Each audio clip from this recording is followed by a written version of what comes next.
Samsung A0 and A7. He brought one thing that is very wide in the economy class. There is no phone currently at the same price, but at the same time, many of its specifications and features have not changed compared to the previous version 6. I didn't like it. In this video, I'm going to share with you the full review of a Samsung A07, and I'll tell you what I liked about it and what I didn't like. So first of all, don't forget to like the video and subscribe to the channel so you always get the latest updates. The first thing we're going to talk about is the design of the Samsung A07, which comes with almost the same design as the Samsung A06. Except for the camera frame, which has changed a bit. It's a little wider than the camera frame on the Samsung A06. The phone's frame is flat. Of course, all the materials used are plastic, and the screen still has big bezels, especially the bottom bezel. And it still comes with the camera in the notch.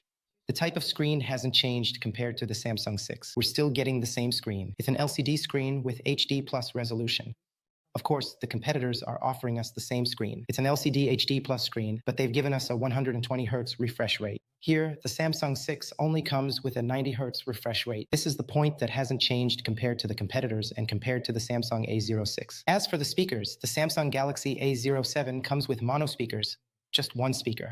The sound comes out from the bottom only, so it doesn't have stereo speakers like we saw, for example, in the Infinix 6i.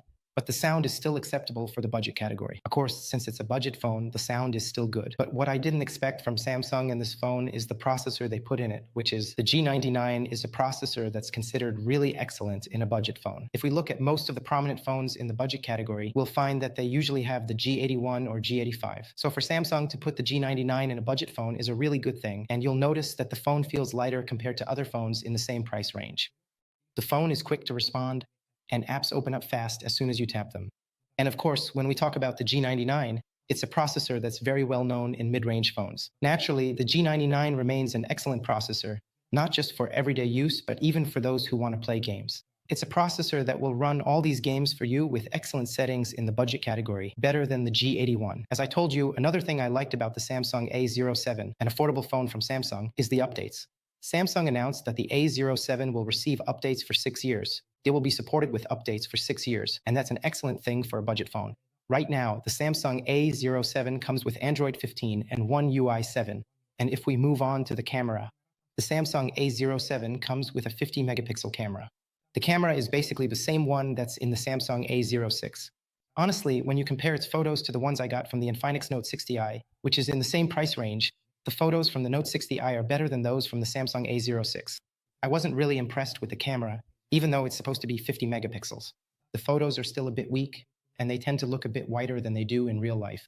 You feel like the pictures are a bit washed out, and the details are relatively missing. And of course, the video supports recording at 1080p resolution with 30 frames per second.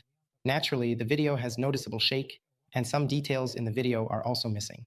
When it comes to video, in most budget phones, the video quality isn't great, and even the 8 megapixel camera also lacks details compared to the 60e, as I mentioned.